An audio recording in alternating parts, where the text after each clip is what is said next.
So first, good evening, everyone, and thank you all for coming out. It's a little overwhelming. Didn't expect this turnout, but it's great. And I know it's not for me. I know it's for Malcolm. He's the draw, so I'm not ego tripping. But I do, before I start, I do want to thank a few people, starting with Deborah Schwartz, because this was actually her idea. I started as oral historian here in April, and it was a jump, you know, going from the academy to doing public history or doing this kind of work.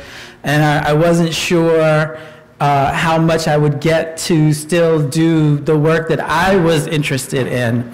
And I want to say thanks to Julie Golia, the director of public history, who's in the back, who assured me that it's still possible. And then one day I was leaving from here, from work, and Deborah said, you know, we should get you to present something on your work. So thank you for giving me this opportunity. Thank you to, yes. Thank you also to the other members of the staff that helped put the event together, Marcia, Eli, Meredith Duncan, KT Williams, and others who helped work out the logistics and all of that. There are a few other people I want to acknowledge. I see a lot of friends, I see a lot of colleagues, I see some former students. That's always great to see. There are some people from the community that I see that I want to acknowledge, without whom I think my work would have not had the reach that it's had. It would not have had the you know, the kind of access that I've had. And so there are some members from the Nation of Islam here with us. I want to identify Brother Abdul Akbar Muhammad, who I will talk a little bit about. He was based in Harlem, so his oral history doesn't appear in this presentation, but he was very instrumental in introducing me to people who were from Brooklyn. And sitting next to him is Minister Abdul Hafiz Muhammad, who is the current minister for New York, and members of their staff. So I want to thank you for coming. As Deborah said, oral history was designed to give voice to people who are not usually archived or documented in the traditional archives.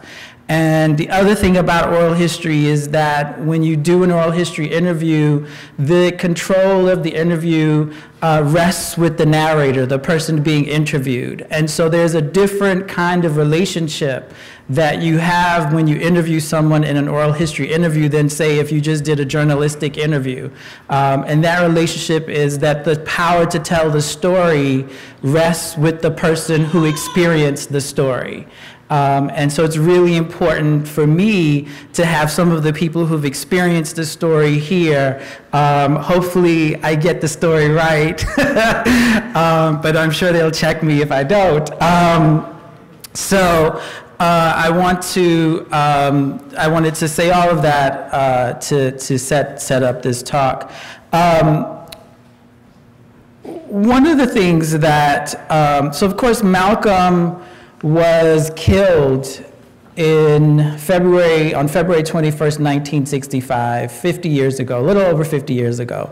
And his autobiography was published around this time, 50 years ago, in the fall of 1965. And his autobiography really transformed the way people saw him and the way people understood him. At the time of his death, you know, the mainstream press made mockery of his death. They called him a demagogue. It was as though his life was not as meaningful. But by the time his autobiography was published, there was a complete transformation in the way people understood him. And that was because his autobiography was his chance to tell his story. Many people regard Malcolm X's autobiography, as told to Alex Haley, as one of the kind of seminal works in oral history. in the development of the practice. And so it's fitting that as an oral historian and as an institution that values oral history, that we revisit Malcolm's life and legacy 50 years later. And it's also fitting that we do that looking at his life and legacy in Brooklyn. Now, when most people think of Malcolm, they think of Harlem. And, you know, when I have an excerpt from Ossie Davis's eulogy, which was delivered on February 27th, where he said, "Here at this final hour, in this quiet place, Harlem has come to bid farewell to one of its brightest hopes, extinguished now and gone from us forever. For Harlem is where he worked and where he struggled and fought, his home of homes, where his heart was and where his people are, and it is therefore most fitting that we meet once again in Harlem to share these last moments with him." Ossie Davis went on to call Malcolm, you know, Harlem's champion. He was Harlem's son. I mean, you can't get around it. Even when he was Detroit Red, he spent significant time in Harlem. But Harlem was not the extent of Malcolm's reach. For those of you who are familiar with Malcolm's history, Malcolm traveled all over the country as a member of the Nation of Islam to establish temples, and then after he left the Nation of Islam, he traveled all over the country, and he traveled around the world when he was in the Nation of Islam and after he left the Nation of Islam. And so, you know, Harlem, of course, was at the time the symbolic cultural and political capital of Black America, and some would say the Black world. So it was still saying Malcolm was Harlem's son doesn't really limit him, right? But Malcolm had a particular history in Brooklyn too, and that's what we're here to talk about. And why Malcolm X in Brooklyn? And I think that there are three things that we really get to understand a little bit more about by looking at Malcolm's history in Brooklyn.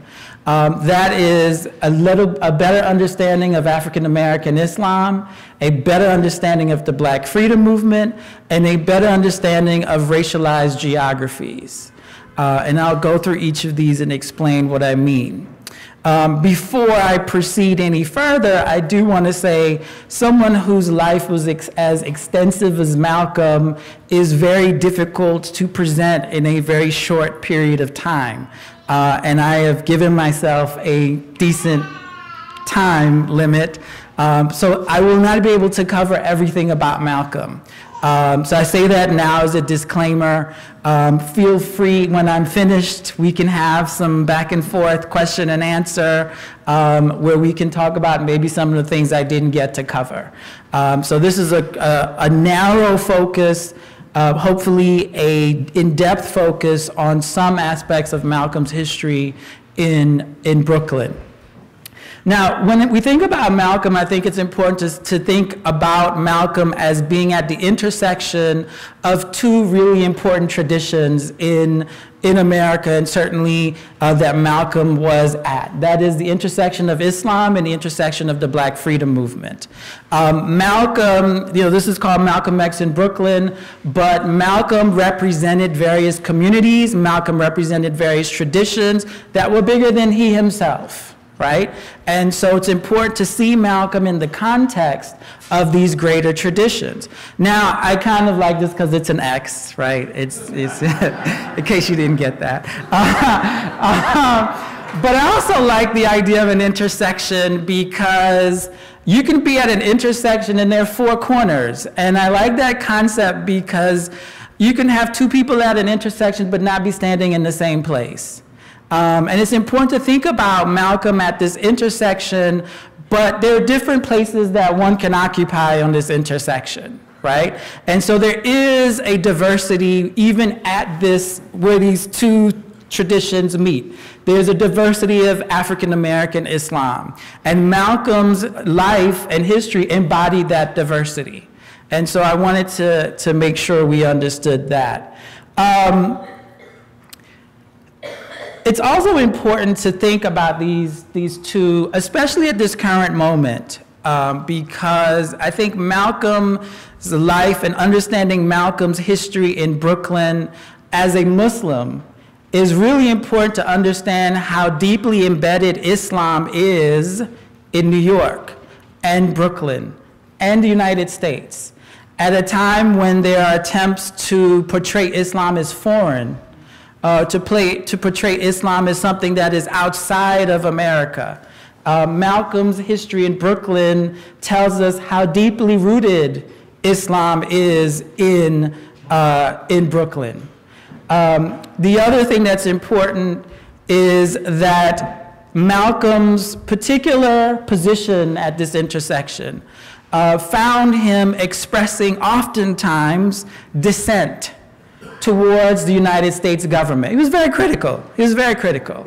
You know, he was in the tradition of what is called the Jeremiad, and Jeremiad is the, you know, the prophetic tradition based on the prophet Jeremiah, who condemned a society for its sins. I mean, this is Malcolm. If you're familiar with Malcolm, this was his tradition, and that tradition, even as it was expressed in opposition to American society or injustice in America, was a very American tradition.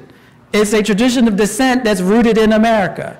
So it's important to not think about Malcolm and not think about the traditions that he represents as foreign or outside of us or outside of the community, which is another reason why I want to talk about Malcolm X in Brooklyn.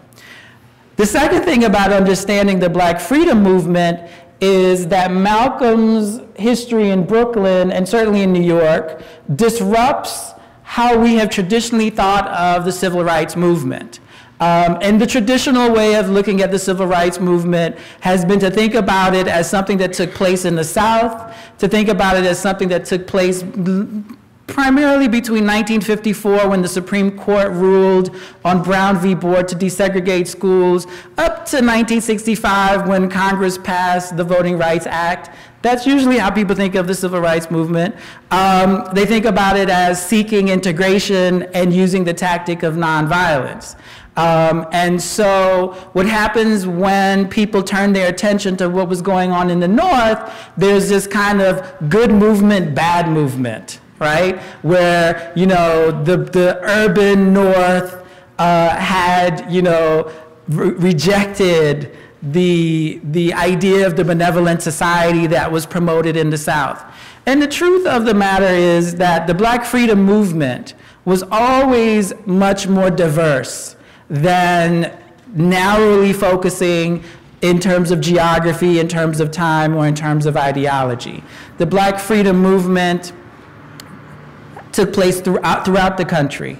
Even before some of the most prominent desegregation campaigns in the South, there were movements in the North, and people like Martha Biondi have documented that. And Jean Theoharis and Kamosi Woodard, their book Freedom North, Martha Biondi's book To Stand and Fight, and one of the books, some of which I will be referencing a little bit, Brian Purnell's work on Brooklyn. And so there were always movements throughout the country to challenge segregation.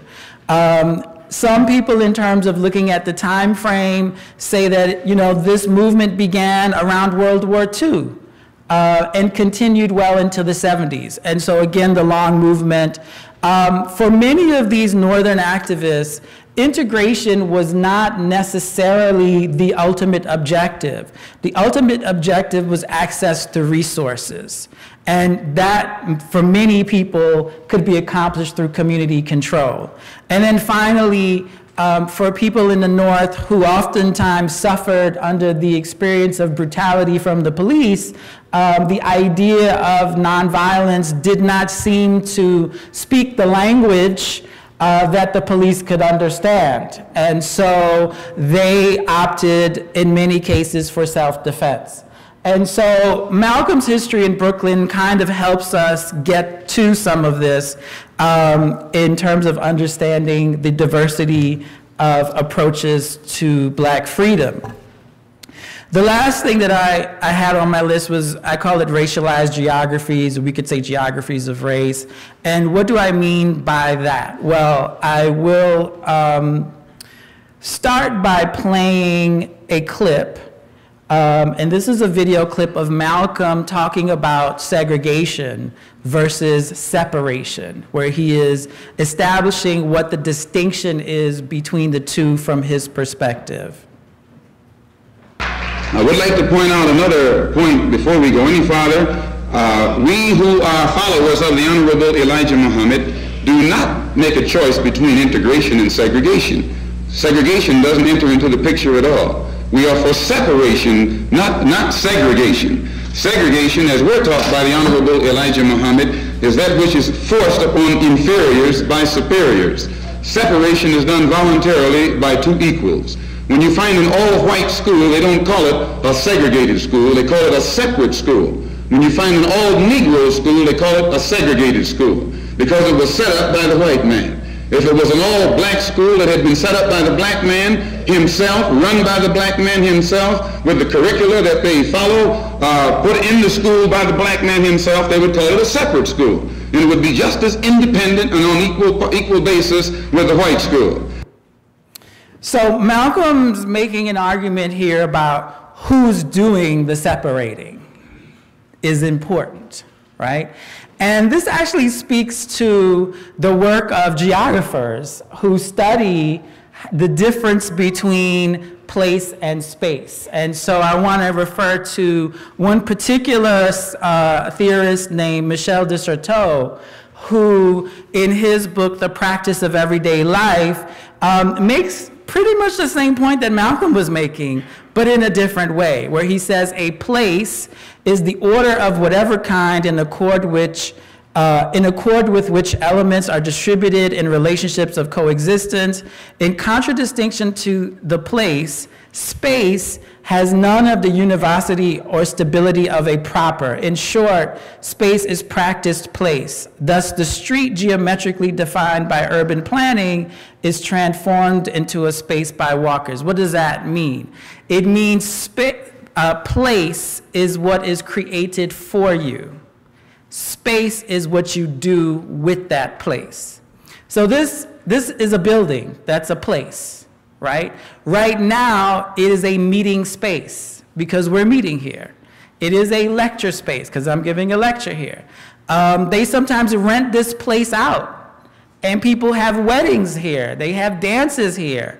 If that's happening, then it's a party space. Right? Space is what you do with the place that you've been given. Now, in the context of this discussion of segregation versus separation, segregation certainly in the United States is the result of city planners, is the result of banking regulations, is the result of public policy, is a result of homeowner associations, right? They create a place. And the particular place which we'll talk about, which is kind of central to Malcolm's history, is Bed-Stuy, right? Bed-Stuy, Bedford-Stuyvesant, was a place that was created as a result of all of these policies. The story of Malcolm and his community and his movement is the creation of space against that place. Right? So that a community that has been subjected to segregation, that has become or been made a segregated place, what do the people in that community do? And Malcolm represented an attempt to fight against or push back against the imposition of place by practicing space, by producing space. And so the story of Malcolm in Brooklyn, as is the story of Malcolm in Harlem, in Queens, in Bronx, is the story of African Americans appropriating spaces for themselves, remapping the places that they have been moved in to live, and making it their own spaces. And so a kind of example, not so much, but a close example of that is Malcolm X Boulevard. So like I used to live in Harlem before I moved to Brooklyn, and I never really came to Brooklyn when I lived in Harlem, but I never knew there was a Malcolm X Boulevard in Brooklyn. And then when I discovered there was a Malcolm X Boulevard in Brooklyn, I came to find out, oh, it's actually older than the Malcolm X Boulevard in Harlem by about a year or so. And I'll talk a little bit at the end, like the history of that. But this is an example of reappropriating space. Because this was Reed Avenue. And community activists got together and submitted, I think, a petition of like 2,000 people. And they were like, no, we're going to call this Malcolm X Boulevard. Right? We're going to call Lenox Avenue Malcolm X Boulevard. We're going to call 8th Avenue Frederick Douglass Boulevard. We're going to call 7th Avenue Adam Clayton Boulevard. Right? We're going to call 125th Street Martin Luther King Boulevard. Right? That is a reappropriation of the original place that was designated into a space, in this case signifying Malcolm's history.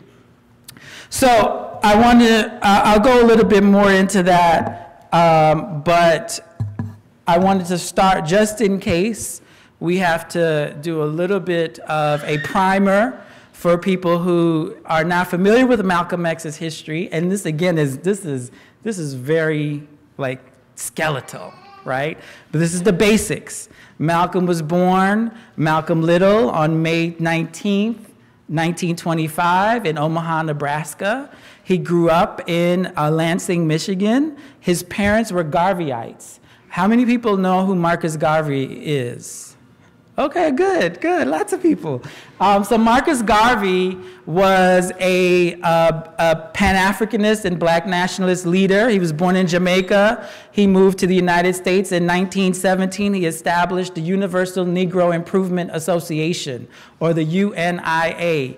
And the Universal Negro Improvement Association, was Garvey's movement to promote the establishment of autonomous black institutions, black-owned businesses, black churches, black political organizations. He had a black newspaper. He had meeting places that were established throughout the country called Liberty Halls. Well, Malcolm's parents, Earl and Louise Little, were active Garveyites. And this is important because when Malcolm hears the Nation of Islam's message, a lot of it is a hearkening back for him to what his parents and family had believed. Okay, his father was killed as a result of his activism, and his mother was subsequently institutionalized, and the family was split apart, and Malcolm was sent to live in a foster home. He was actually in school was really smart. He was the only black child in his school, but he was elected the class president. So even at a young age, Malcolm illustrated, or demonstrated the kind of charisma and leadership ability among his peers that would serve him later. He had this encounter with his teacher, where his teacher asked him what he wanted to be, and he said, I want to be a lawyer or a doctor, and his teacher discouraged him. That, plus a few other things, discouraged Malcolm from continuing school. He dropped out at 8th grade, and he went to live with his half-sister Ella in Boston. While in Boston, he was completely enraptured with the cultural movement at the time, and got caught up in the underground economy. That's a nice way of putting it, right? The underground economy. And in 1946, he was arrested and convicted for grand larceny. While in prison, his siblings wrote him. How many people saw Spike Lee's movie Malcolm X? Okay. We have to kind of deprogram that. No.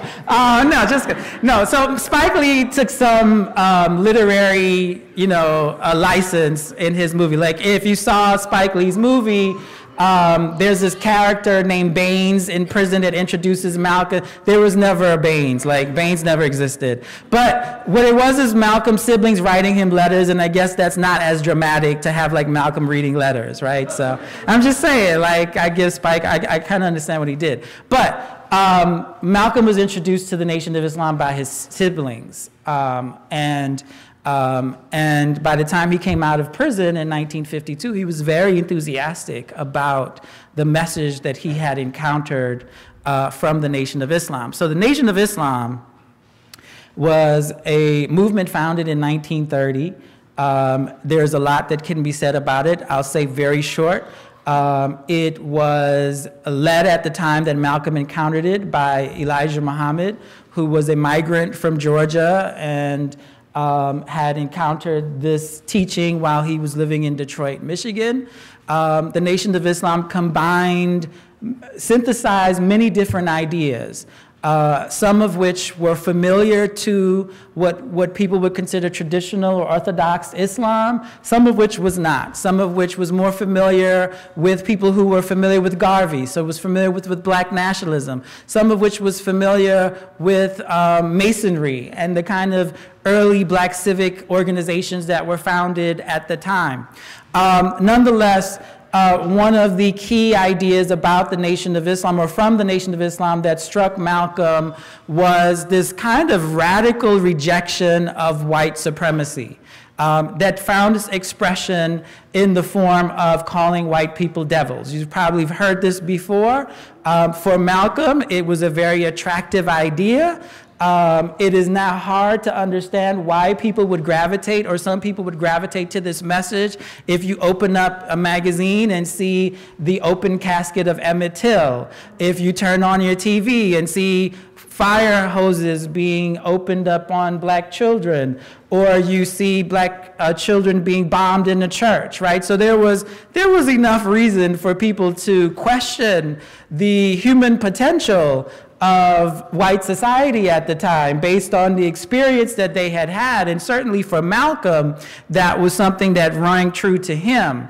So he came out of prison very enthusiastic. He went to live with his brother in Michigan. He went to the temple in Michigan. He found it kind of empty. He was kind of surprised. He thought there should be more people as excited as he was about the teachings that he encountered. Excuse me. So he became a worker on behalf of Elijah Muhammad and the Nation of Islam. And in 1954, Malcolm was sent to New York, to Harlem, to open up the Harlem, to take over the leadership of the Harlem Temple. Malcolm proved himself to be a very efficient and hardworking organizer and leader. He used a lot of the skills he kind of honed while he was on the streets in terms of being able to translate the teachings in a way that urban audiences, responded well. And so, within a few years, Malcolm had made a name for himself in Harlem, and his temple had grown significantly. And I have this FBI document which quotes Malcolm's captain. So the way that the Nation of Islam was organized, there was the minister, and then there were two captains. It was the sister captain and the brother captain. The men and the women had their respective classes. The captains were very significant to getting anything done in the temple because they kind of were the direct motivators of the people. You know, the minister was kind of the person that inspired the people, and the captains motivated them. The captain that worked with Malcolm in New York was named Joseph X. He'd also come from Detroit. And this is an excerpt from an FBI document, and I'll read it. It says, at NOI meeting held December 24th, 1961 at Muhammad's Mosque number 1, Detroit, Michigan, Captain Joseph X. Gravitt, which was his last name, was present and spoke for about 10 minutes. He claimed that the Muslims have Harlem, New York sewed up that it is impossible for anyone to say anything to the Negroes in Harlem without the Muslims' approval or sanction. He said the NOI has prevented, I'm sorry, I have to look at it this way, this is too small. The NOI has prevented or broken up many church meetings in Harlem, especially those that indicated they would attack or criticize Elijah Muhammad. Captain Joseph X said that it would not be long before Muslims would run the whole of Upper Manhattan. So this is coming back to my idea of geography, right? This idea of place versus space. So place is Harlem, but for the Muslims, it became something else, right?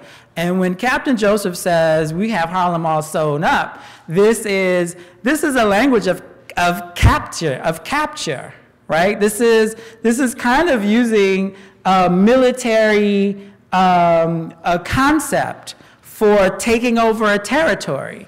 And it's important to think about that because the Nation of Islam did not, at that time, did not engage in direct political action, did not participate in electoral politics, did not participate in what we would consider traditional civil rights activism. And as a result, many people, including my mentor Manning Marable, considered them very conservative. And in that respect, they were politically conservative. They were certainly culturally conservative as well.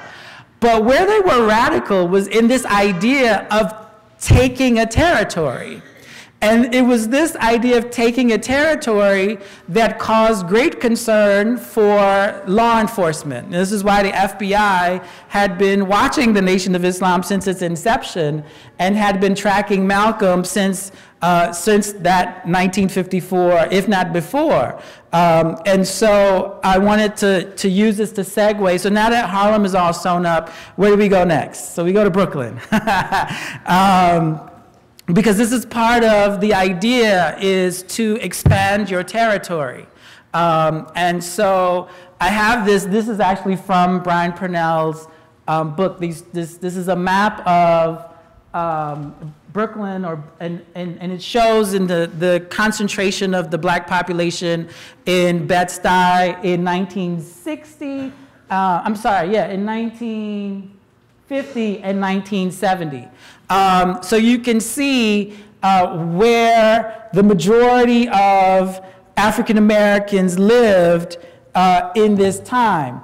The majority of African Americans lived in Bed-Stuy. And so if you were in a movement like Malcolm's looking to expand your influence, expand your reach, and you were eyeing Brooklyn, you would look at Bed-Stuy.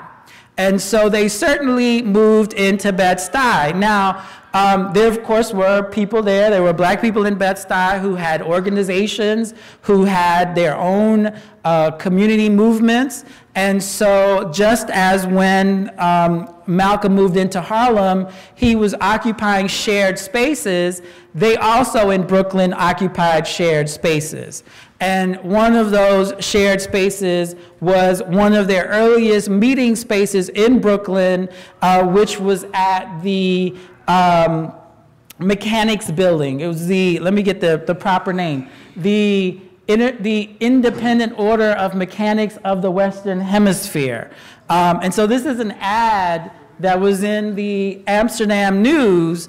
So this Mechanics Building is still there at 65 Putnam Avenue. It used to be a social club in the 19th century, the Lincoln Club, and then it came under the possession of the, so what was the Mechanics about? What was that all about? Well, they were a Masonic group. So Masons are, you know, for anyone who's all into the Illuminati,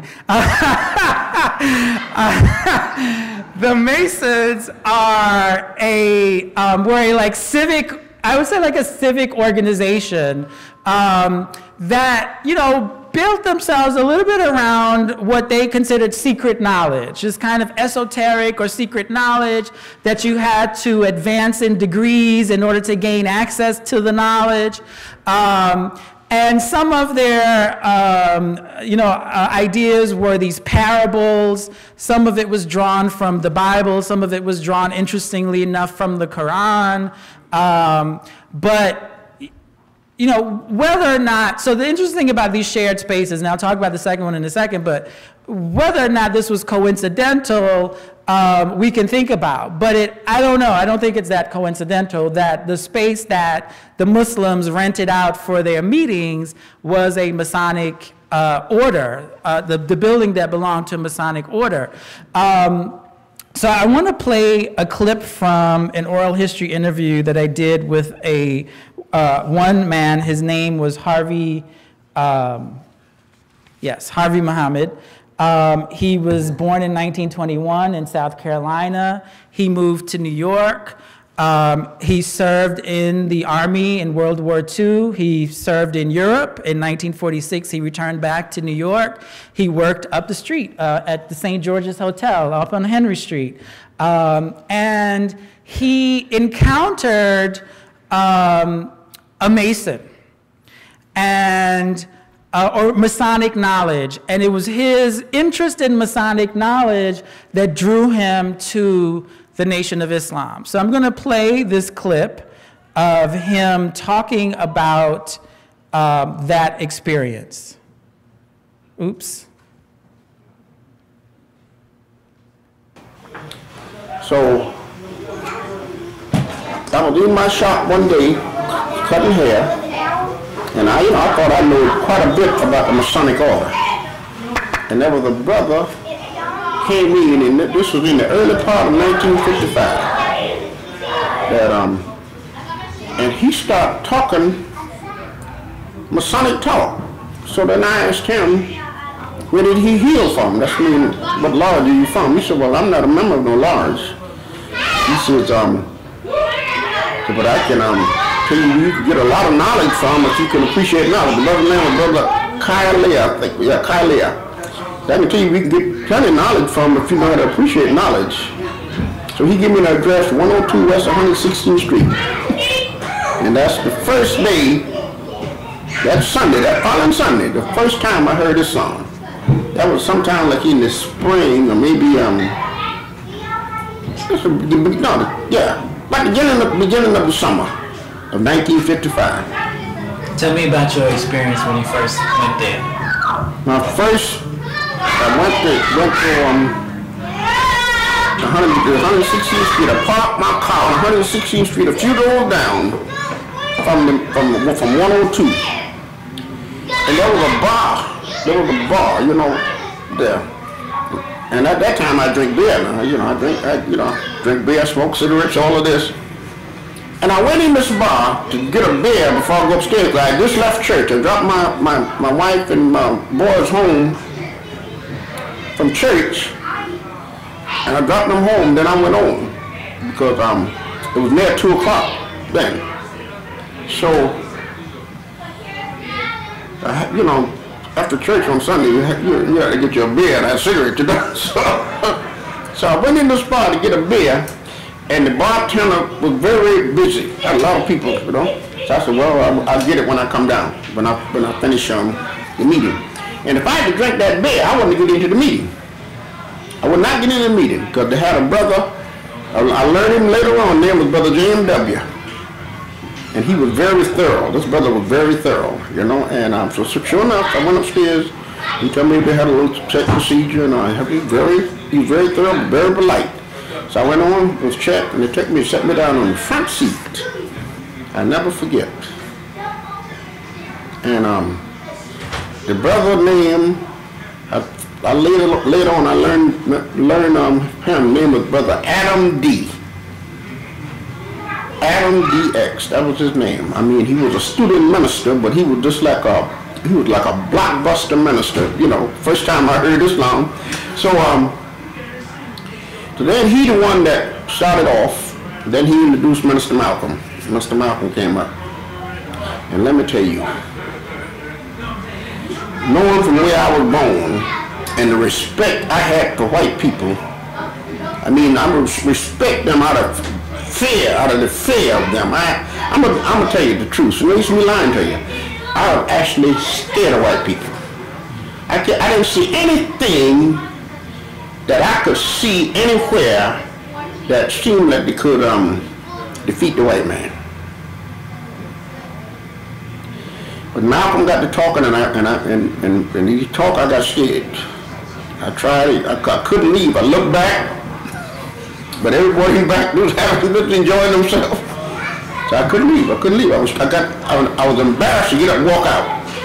What is it that he said there? He said, you know, he got talking about, see, Malcolm was really raw. He was hard on white people. Malcolm was hard on white. I don't know what they did to him as he was growing up, but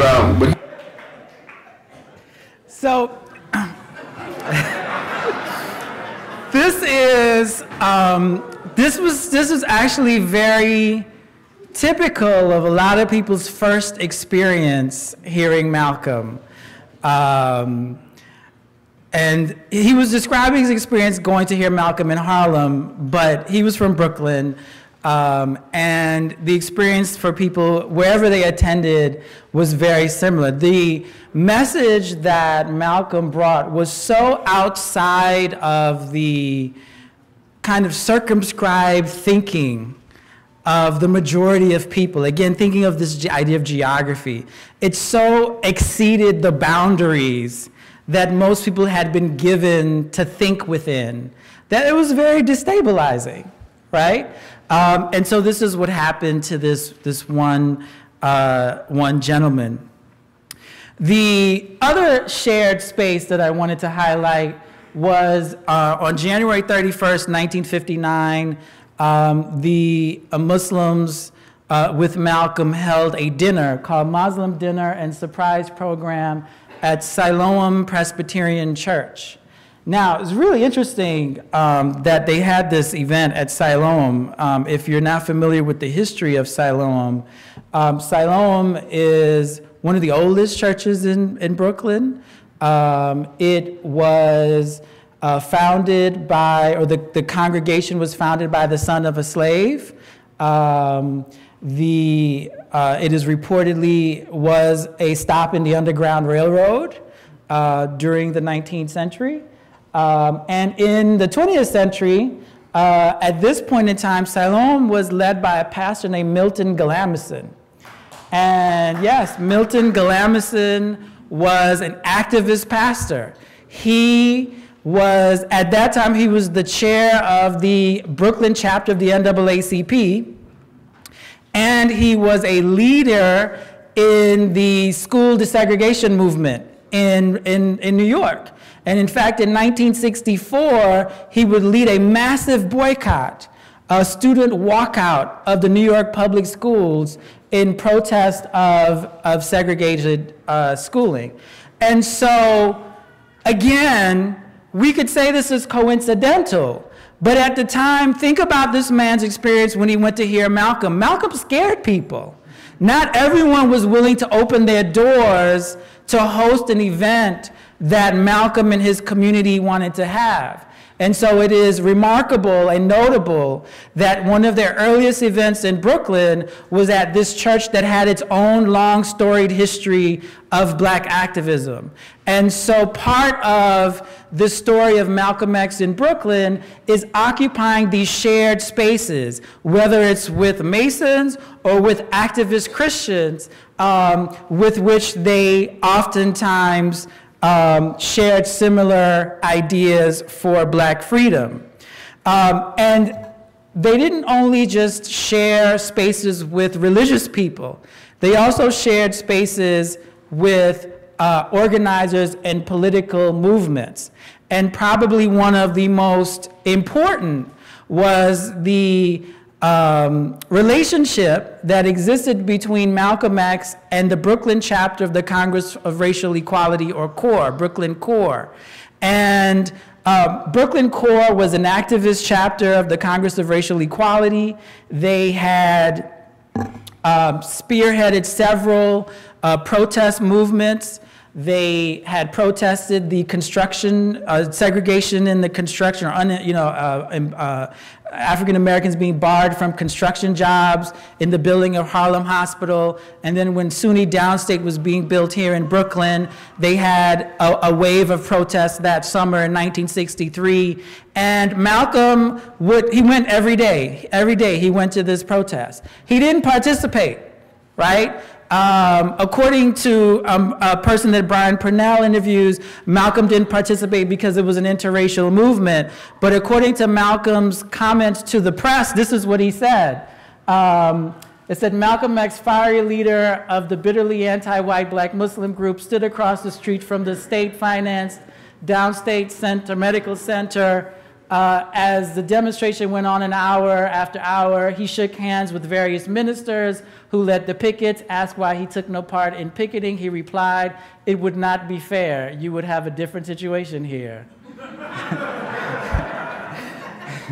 We would never let these policemen put us into those paddy wagons, right? Because this was a different tradition. But the experience that Malcolm had working or even visiting with the people who were participating in this protest was very significant. One activist who encountered Malcolm one day when he was at this protest at SUNY Downstate was Sonny Carson. And Sonny Carson was had just kind of started getting involved in CORE and would become an even more prominent activist in Brooklyn history. And in fact, Sonny Carson is the one who led the campaign to rename Reed Avenue to Malcolm X Boulevard. See how this all comes full circle? This is part of Malcolm's story as well. He didn't participate in the protest movement, but he was present and again shared spaces. Malcolm himself held a rally in Brooklyn outside of the mosque around the time of these same SUNY Downstate protests, where he called for the establishment of a united front of all of the different organizations. At this point, acknowledging that there were differences that exist, but saying that people should go into, in a sense, go into a room and work out your differences to organize and mobilize against a greater opponent. In Malcolm's history and work in Brooklyn, it brought him into shared spaces with activist ministers. It brought him into shared spaces with activist movement people. And I didn't get a chance to put the letter up here, but one of those movement people was a man named Arnold Goldwag, who was a Jewish activist in Brooklyn CORE. And to plug our collection, we have his papers here at Brooklyn Historical Society. And in 1964, Arnold Goldwag wrote a letter to the Jewish Forward castigating them for mischaracterizing Malcolm because he felt they had been unfair in describing Malcolm and his work. And so Malcolm had an impact on a wide range of people that he interacted with. Another part of Malcolm's story in Brooklyn is the story of his family. I want to play a clip of an interview that was done here or for Brooklyn Historical Society with Dr. Josephine English. She was one of the first black OBGYNs in New York, and she delivered all of Malcolm's children.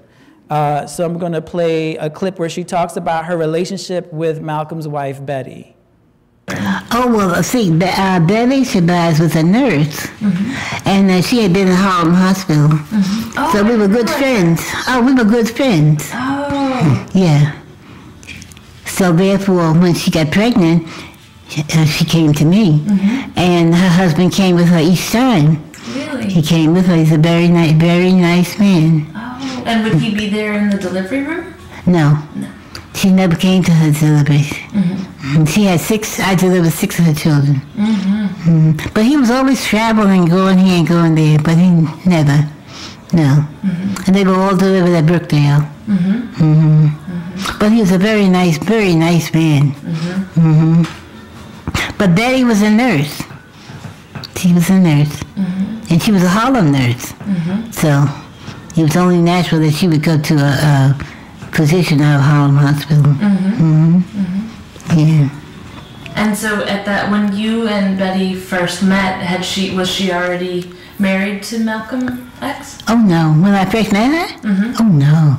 She was a student nurse. Oh, okay. I knew her for a long time.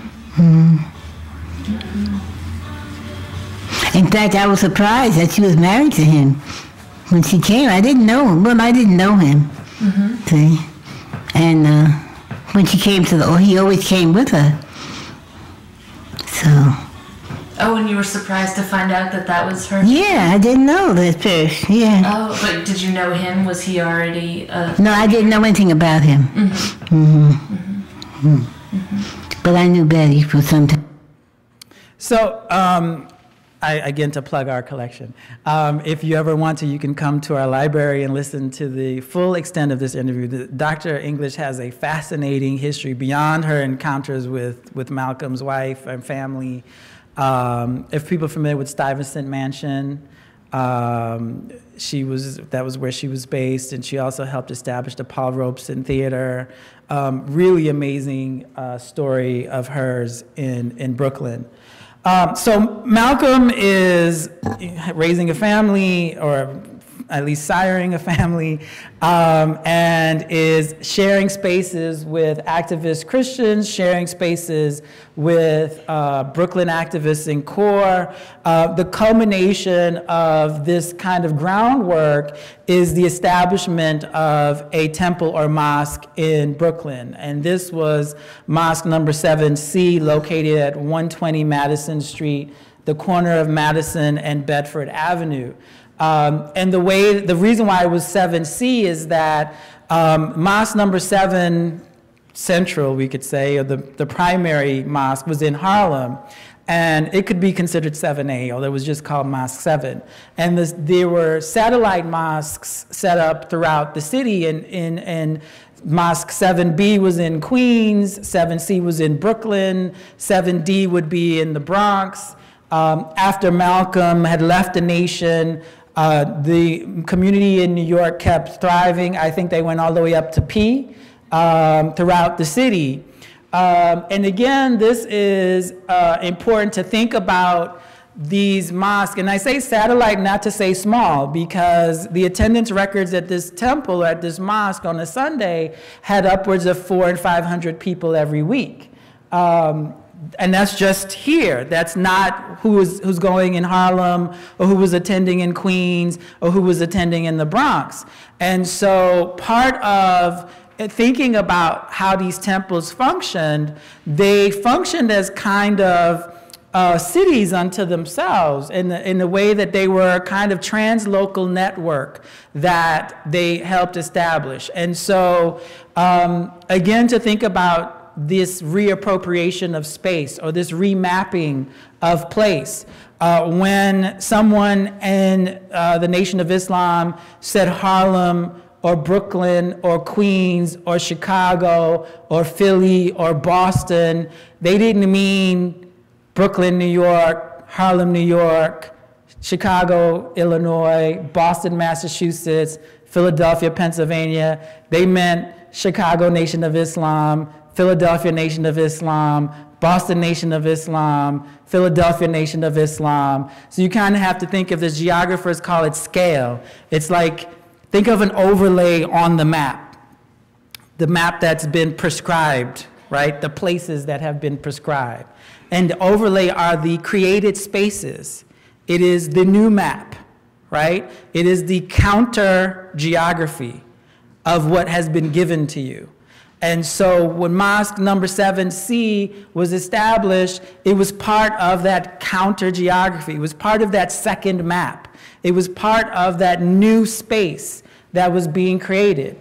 And I wasn't able to get a really good map of the 5 boroughs, but I want you to think about or imagine the movement of people. The movement of people from Harlem to Brooklyn, from Queens to Brooklyn, from Brooklyn to Queens, from Queens to the Bronx. The movement of people is another way that you mark space, by establishing corridors of traffic, corridors of trade, goods and services being moved from one place to the next. This is how a nation begins, right? And this is how people understood what they were doing in this community. And toward that end, so I don't have an interview with a sister from the Brooklyn Mosque, but I wanted to play an interview with a sister I interviewed from the Harlem Mosque.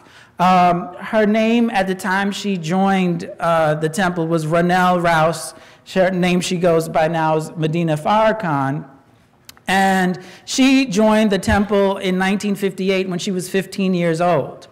And I wanted to play an excerpt of her interview because it leads into something that I also want to point out, but also to hear how the experience was for a woman to join this movement.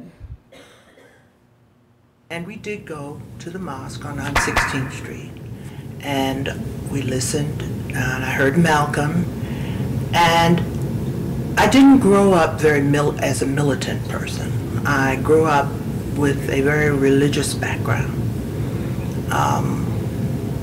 But my girlfriend, on the other hand, was the militant one, and she loved the fire and what Malcolm was saying and talking about the white man is the devil, and I really kind of shied away from that because I couldn't really understand what he was saying. As I grew up, I didn't grow up, we all grew up in the ghetto, but my father worked for the government, my mother worked for the government, and I didn't really realize how poor I was, okay? But we were all poor, you know, but I had the things that I thought I needed as a child. So as Malcolm was talking about these things that white people did to black people, I was not really that cognizant of those things. So I went to they had a restaurant on 120th Street and Lenox Avenue. And we went there after mosque meetings, and we continued to go to the mosque, you know, and Malcolm appeared to really take an interest in the two of us, and he would spend a lot of time asking us to ask him questions, any questions that we needed to ask him, to just please feel free to do so. And we did. And we developed a very strong relationship and friendship with Malcolm. So this is interesting to me because it highlights something else that I want to think about in terms of space, which is the reproduction of space or the extension of space. That the space was not confined, or the spatial production or activity was not confined to the temple. It extended into the restaurant.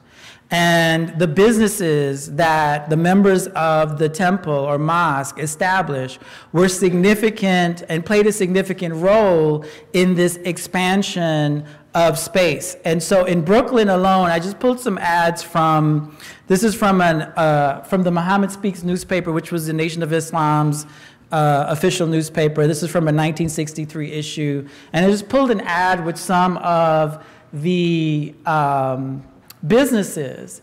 And, you know, the businesses kind of flowed out from the logic of the community.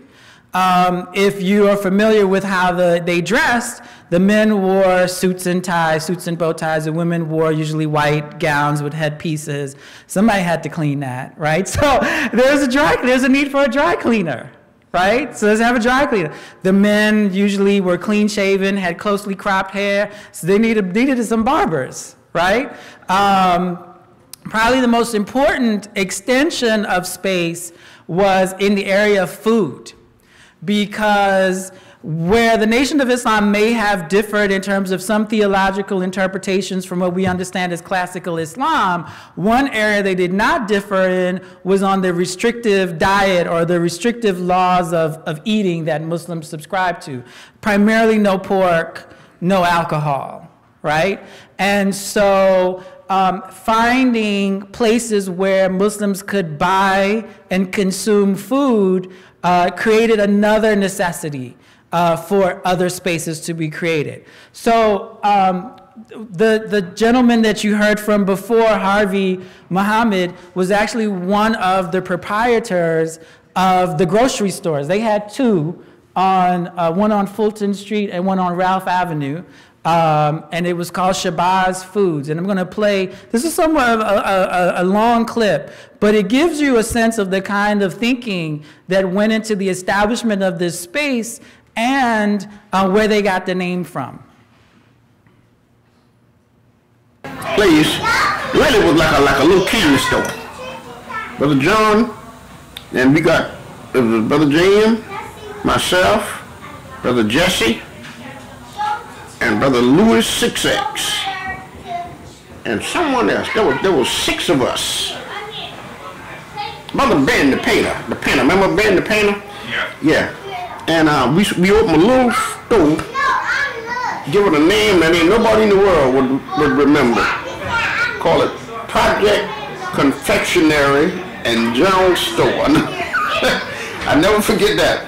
And so Malcolm, when he come to look at it, he tell us, so you don't name a business like that, so you name a business by a name that people can remember. So then he went and he told the messenger that we had opened the store. And he told him, but the size of a telephone booth. So the messenger sent us word back. I never forget, Malcolm brought the word just like he said it. Say,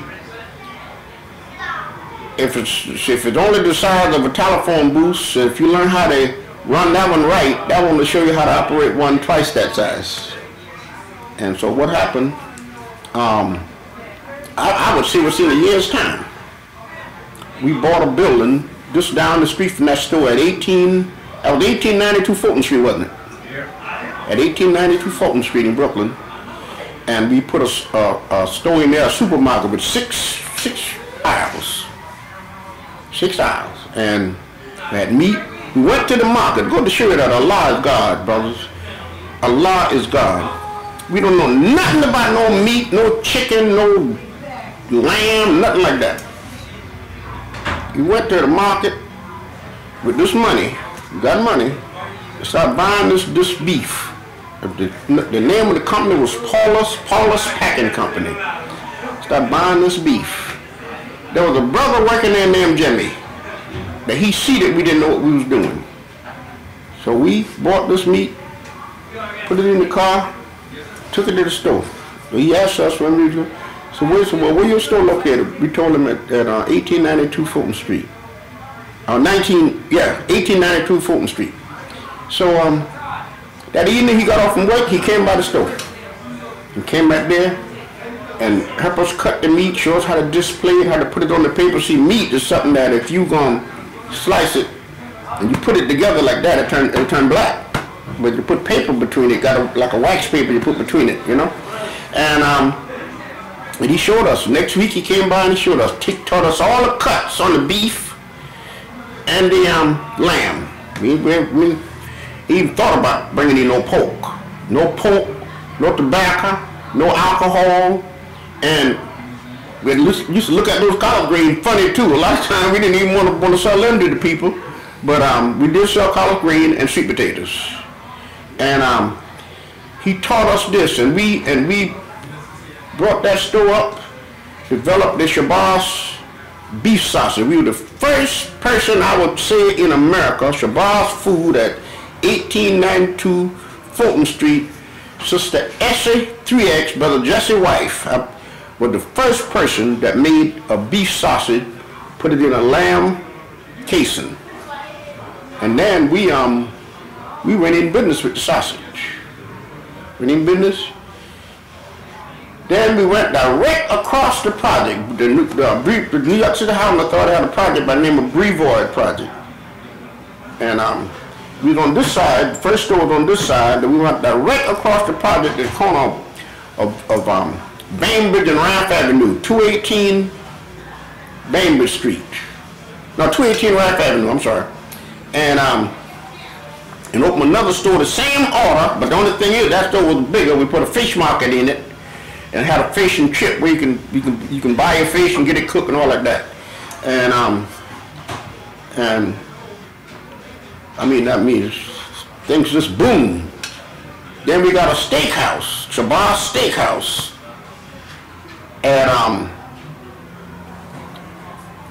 1268 Bedford Avenue in Brooklyn. Yeah, Bedford and Fulton.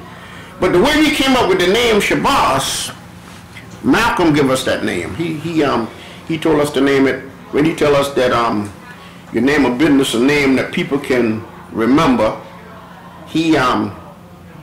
and so we asked him, so, well, what is a good name? He said, name it Shabazz. So we named it Shabazz Food. And we had over 100 people working. We used to get him truck load of chickens and eggs from the farm.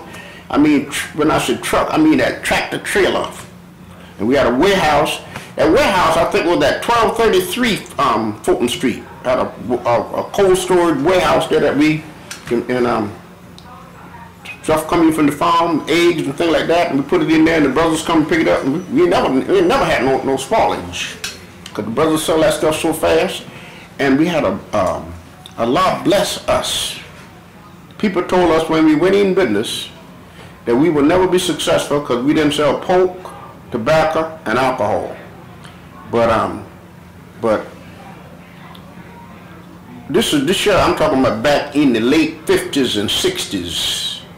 That on a slow week, on a week that was slow, we did $15,000 to $20,000 business.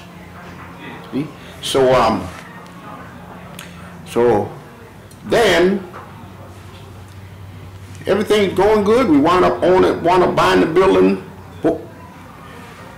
Buying the building. It was a 4-family building where the store on Fulton Street was a 6-family building where the store on Rife Avenue was. Then we went across the street on the next corner over there, and we were planning to put a business there, an ice cream business, and that was a 6-family building. We bought that, and we were very successful, and we made a good example for the people in the community, but then too.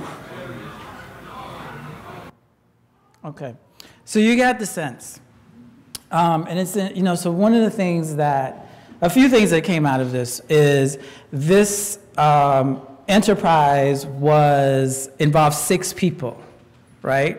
It's hard to get 2 people on the same page, much less 6. But this is rooted in something that was emphasized in the Nation of Islam's teachings, which was to pool the resources. Because African Americans did not have access to the same kind of capital that other business people would have had access to in these communities. These communities were redlined, so banks were not extending credit to people in these communities. And so rather than accepting the stigmatization that came with the construction of a ghettoized community, which is the place that's being imposed, the community responded by pushing back and creating their own spaces. And I just like a short clip, this was my map. So the red dot is where the temple was located, and the yellow dots are where some of the businesses were located, just some of them. But again, it gives you a sense of this occupation of space, of this drawing a new map. And one of the other business partners, I interviewed him as well. First thing I gotta say about this gentleman, Harvey, when he was like running off all the addresses and stuff of his businesses, so like he was born in 1921, and I interviewed him in 2005, I think. So he was like 80-some years old. He had nothing in front of him. He had no paper in front of him. He just this had such an impact. This experience had such an impact on his life. He knew the exact addresses decades later. And it was kind of, I didn't realize it at the time till I came back and started, matching up his interview with the actual ads, and I was like, wow, he had the exact addresses. So this was his business partner, and I asked his business partner, what changed for you from, as a result of your experience in this community? It was like, for me, I walked down the same street. I saw new things, in the same neighborhood. Like I never seen. It's like open up a new world for me, and it's been like that ever since then. 50 years.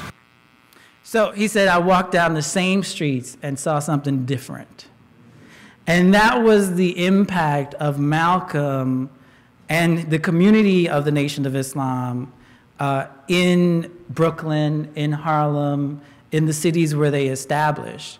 They took what most people were writing off as,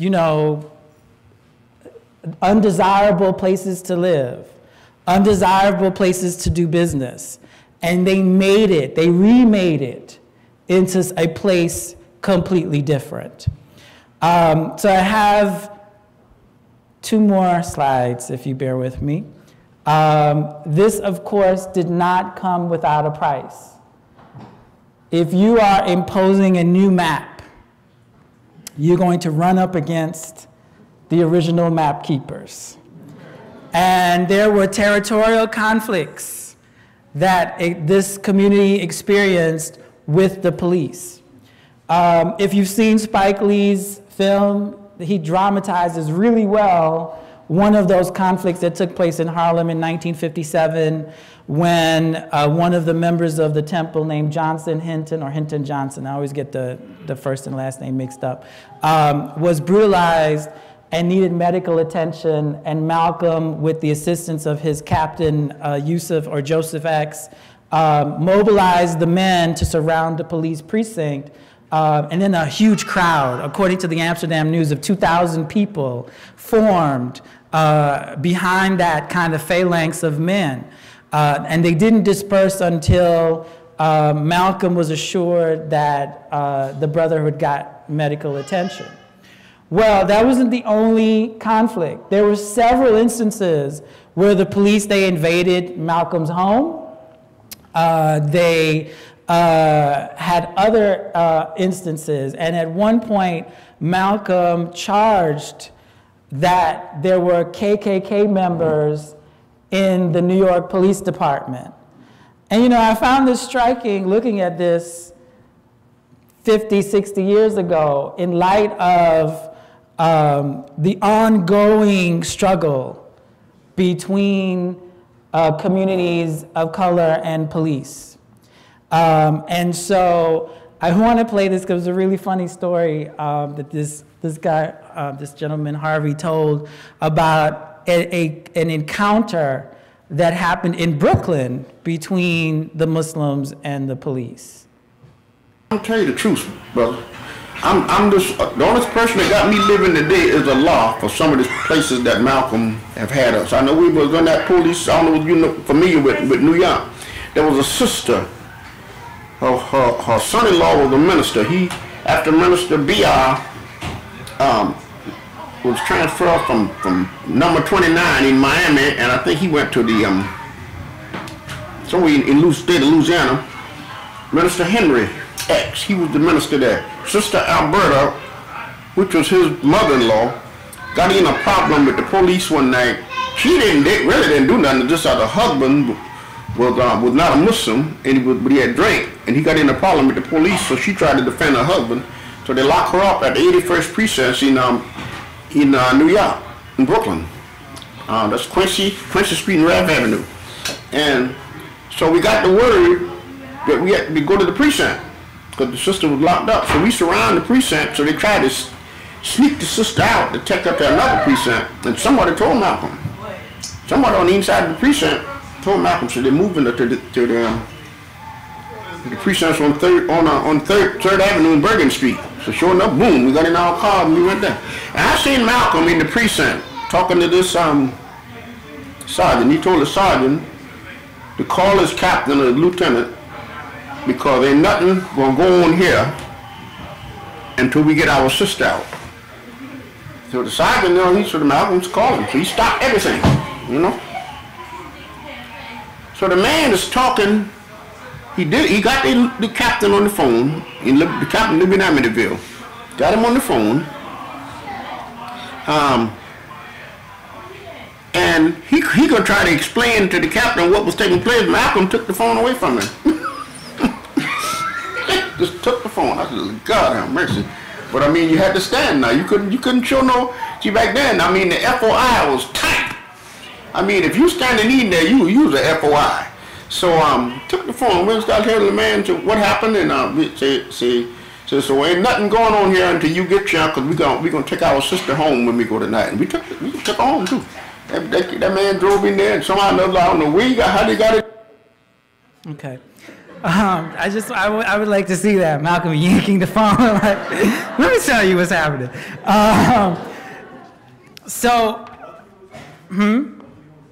I didn't get the year on that. So these were some of the ways that Malcolm's experience in Brooklyn shaped or reshaped the spaces that black people occupied. Now, of course, Malcolm's time in the Nation of Islam did not last forever. In 1964, he left the Nation of Islam, and under very bitter circumstances, too complicated to rehearse here. Needless to say, his dispute with the Nation of Islam or with Elijah Muhammad was at times personal, at times organizational, at times theological, at times political. So, you know, that's another lecture.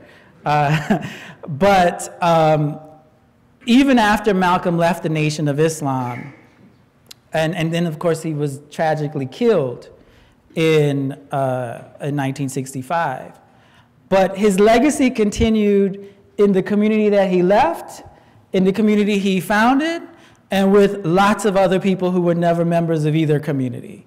And so today, this is just a really skeletal list of the legacy of Malcolm today in terms of religious communities.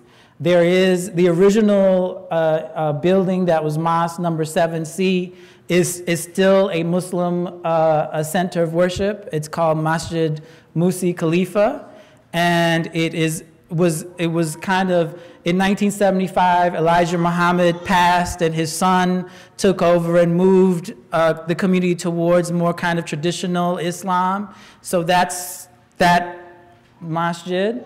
There is a mosque number 7C, which continues the teachings of Elijah Muhammad under the leadership of Louis Farrakhan.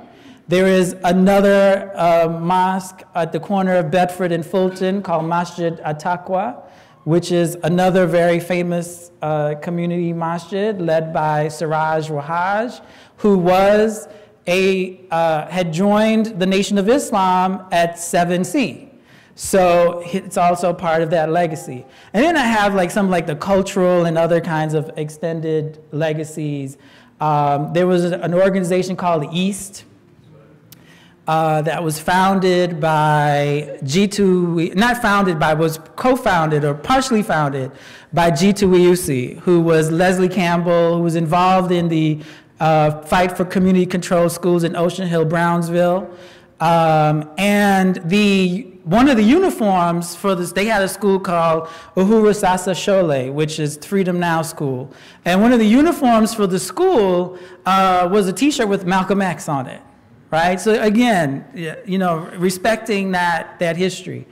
And then of course, hip hop artists who've come from Brooklyn, and I only have two here, X-Clan and Mos Def. X-Clan because of the Sonny Carson, who was responsible for renaming Malcolm X Boulevard. His son, Lumumba Carson, was a member of X-Clan. And they had, their first album was called To the East Blackwards. To the East, meaning the East, the cultural center.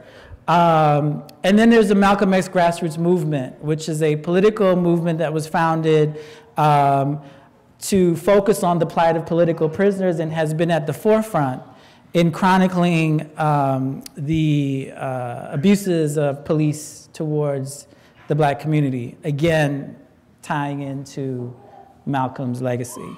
So this is just a short, I know it wasn't short, but this is just a capsule of the extent of Malcolm X's history and legacy in Brooklyn. There's much more to find out, and I hope that you take some time as you walk down the street, Malcolm X Boulevard, or you see any of these businesses that have strange names, that these are legacies of attempts by people to remake the spaces in which they are in. And maybe this is something to reconsider as we see the desire on people to recreate new communities in spaces that we are in. So thank you.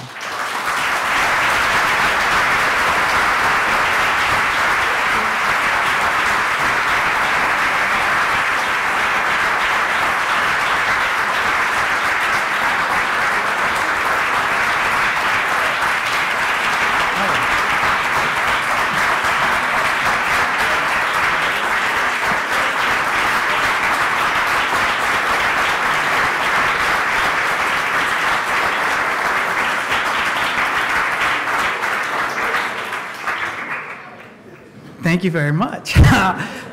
So we have a mic here if anyone has questions or comments.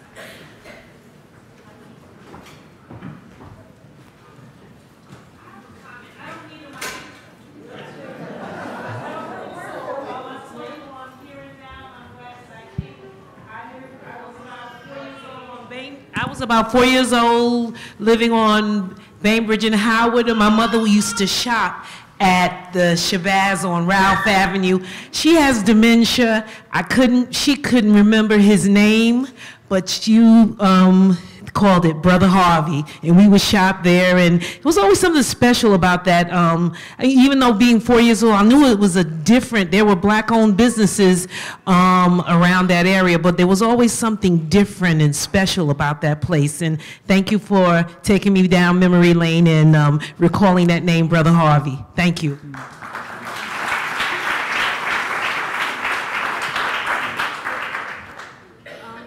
It was very surprising for me when you mentioned the mechanic temple that you said that Malcolm had spoke at, which is about a block away from where I live now. So I wanted to know, what were your thoughts about gentrification? Because our neighborhood is really being repurposed now with a different agenda for that space that has been traditionally a center hub for African Americans. Whew, she opened up a can of worms.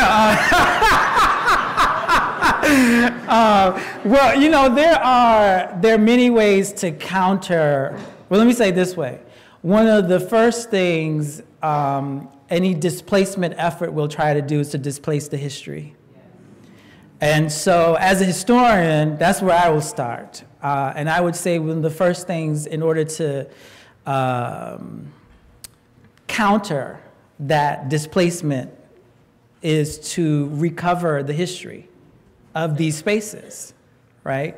And that's, you know, that's one of the things that we are trying to do here at Brooklyn Historical Society, is to do local histories. And what are the histories of these communities, right? Because it is in those stories where you can claim, that's how you claim a space. Like, this was our spot because such and such and such and such happened here, right? There are other ways to claim a space, obviously. You can buy it. Most of us can't do that, probably. You know, whatever affordable is these days is not affordable. But you can occupy it. You can tell the story of it. Those are the ways that I would start.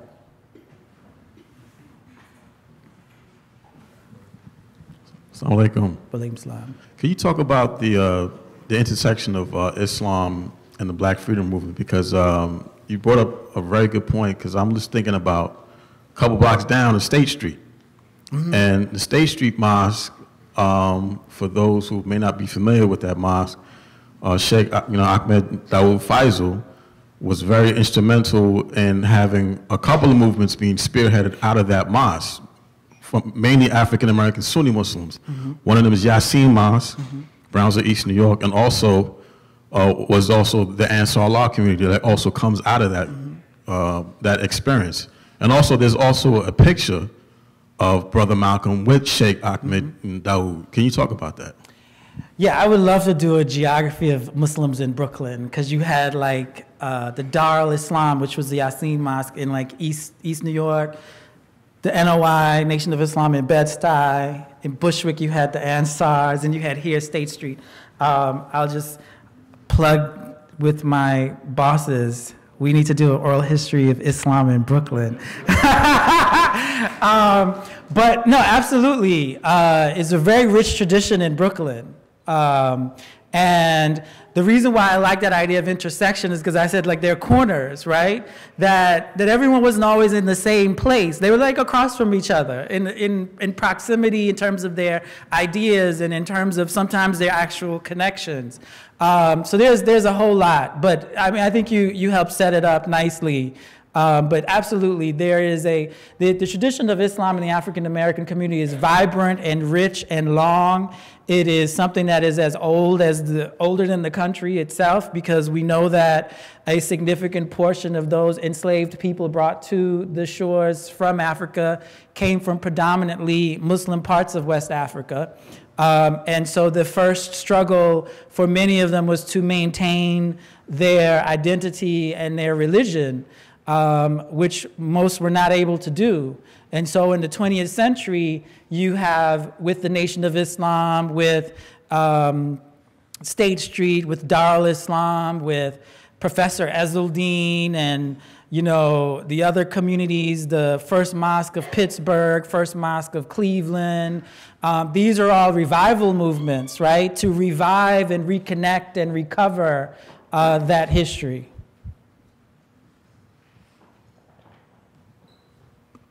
Thank you very much. I wanted to respond to the young lady and your comment about gentrification. One of the things that you brought to our attention was the grocery store. There were 4 of them, actually. And if you will notice what you said, there were 5 of them who got together and did that. There were great numbers of multifamily houses in Brooklyn now. What happened is that if you go back and look at the deeds, all of those deeds have 4 and 5 names on them. We have not been priced out of the market. We have been pushed out of the market for an inability to work together as Malcolm taught us to do. And what has happened is that we are unwilling, as a group of people somewhere between the 50s and now, to get together with 4 friends and buy a building. And there are houses going right now where 6 and 7 people bought those houses and lived in them. And those houses are now being put on the market. There are not 6 or 7 or 8 kids willing to come back into Brooklyn and live in those houses. And so one of the things that we're losing is because we haven't kept the lesson that Malcolm taught us, that is cooperation and trust of each other. And we need to get back to that, or we will lose Bed-Stuy.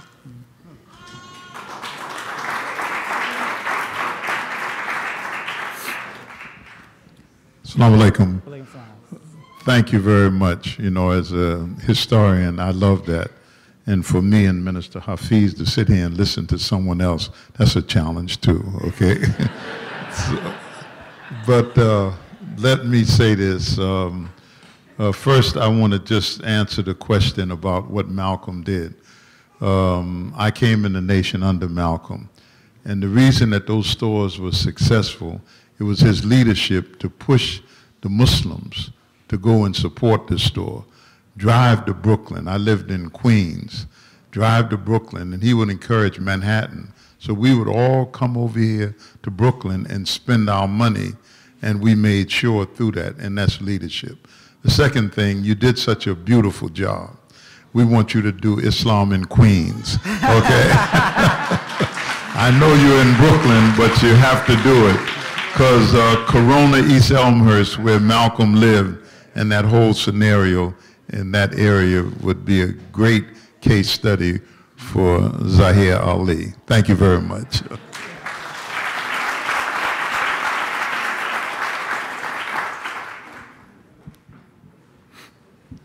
Hi, I had another question kind of piggybacking off of the gentrification question.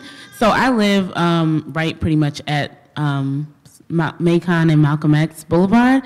And I was wondering, from like a legal standpoint, how do we maintain these things? Like, for example, let's say 10 years from now, people in Bedside decide to change the name back to Reed Avenue, or right now there is a portrait of Malcolm X at Halsey and Malcolm X, and it was on a hair salon. That hair salon is now closed and up for rent. So how, like, legally could the neighborhood keep that portrait of Malcolm X on the building once it's sold? I don't have the answer to that question. I think one of the things about Malcolm was, again, this whole thing of place versus space. And the idea is that regardless of what has been prescribed for you, you create, you define the space that you are in. And so, you know, I would say from a perspective of spatial production, it'll always be Malcolm X Boulevard. Like, you can take the sign down, but we will make this Malcolm X Boulevard. You know, I know that sounds like elusive, but you know, to me, that's where you start. I don't know where the legal stuff, I don't know. Like, I can't speak to that.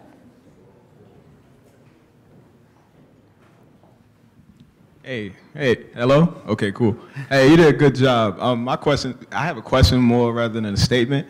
Manny Marable's book, Malcolm X, A Life of Reinvention, I have it in my house. I haven't had the ability to go and get it. But there was another book made by Todd Burrows and a man by the last name Bell that made a book called A Lion Reinvention, you know, correcting Manny Marable's book. And so if Manny Marable was your mentor, I'm just curious, because he died, you know, before he could defend himself. So how would you react to, you know, those books and those comments being made about Manny Marable's book? Well, I mean, this is part of scholarship. You know, people put forward an argument on a subject, and then someone responds. So that's how I see it. I don't take it personally because I didn't write Manning Marable's book. And if people disagree with what he wrote, then they should, as scholars do, go into the archives and do research and put forward a counter argument.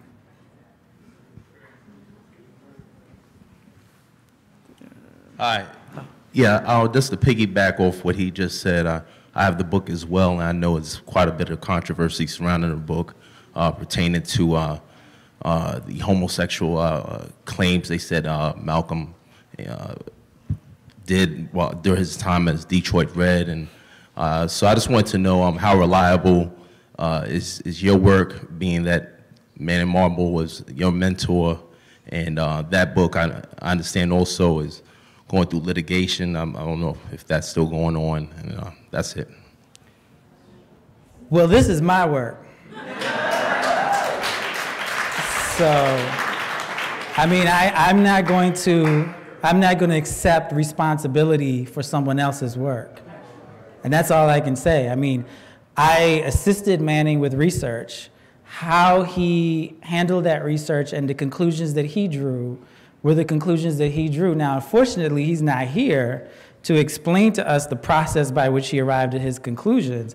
And I can't channel him in any way to, no, I'm not trying to be funny. I mean, because people, you know, unfortunately, for those who don't know the story, like, he passed away and like the book came out the next week. And I had no problem defending the book as a work of history. Doesn't mean I agree with everything in it, but you know, from what I know of what Manning did, he did his due diligence. Now, that doesn't mean that someone may find new information or they may prioritize information that he looked at in a certain way. They may look at it differently. There's like 300 books on Abraham Lincoln, right? I don't know how many books there are on John F. Kennedy, right? This is the nature of the discourse that happens among scholars. But to suggest that because you disagree with Manning Marable's work, that somehow reflects on the quality of my work, I would just say, you know, I put sources up for most of what I posted here. You can go find those sources. You can, and I didn't quote the oral histories, I played them so you could hear them. A sister stood up and she recognized the name of one of the people I played. There's some other people who knew the people whose oral histories I played. And if that is not sufficient evidence of the quality of my scholarship, well, I don't know what else I can offer.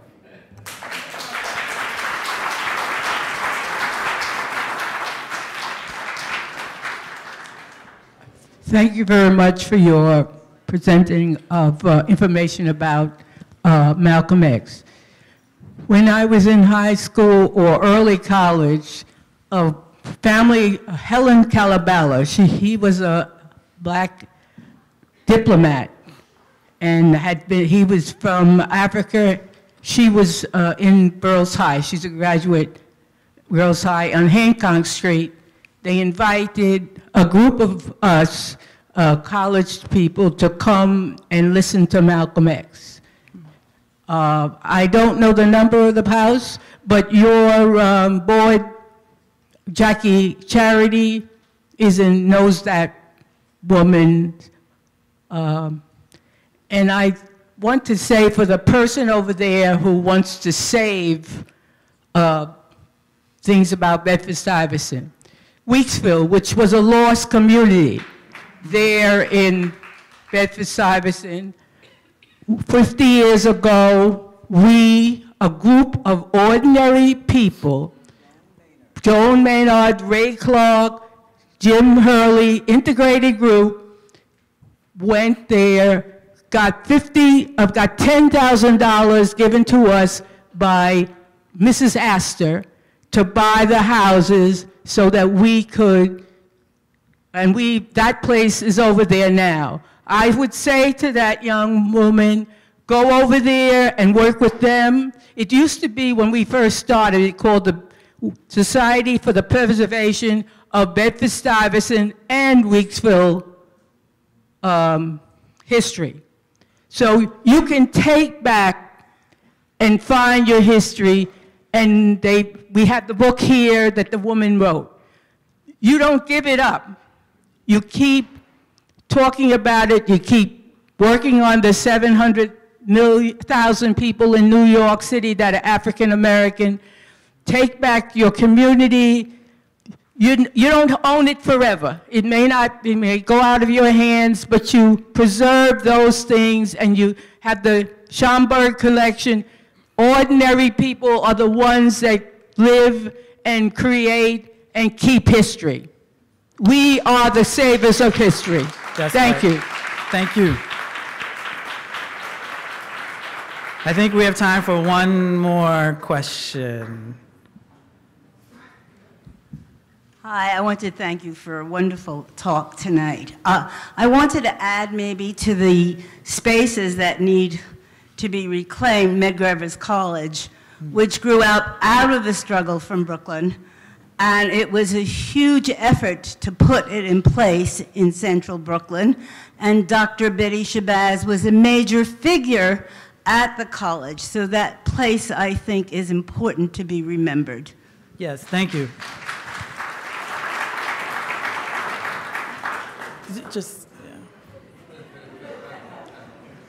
Thank you very much. I'm going to be very quick. First of all, I want to say welcome to Brooklyn. I'm straight up Bed-Stuy. I want you to know that, I don't know whether it's true or not, but reading Malcolm X's book inspired me to stay out of, well, kept me out of trouble and kept me alive, because I believe at one time while he was in prison, he read the dictionary. And when I was going to get out of where I was at and I enrolled in school, I had to do a personal statement. And I had to be interrogated and everything. I had a lot of time on I read the dictionary thanks to Malcolm X, and it got me through college, and I'm almost through master's. And also I did grunt work for Joan Maynard. Thank you. Zaheer, thank you so much for your great presentation. Thank you.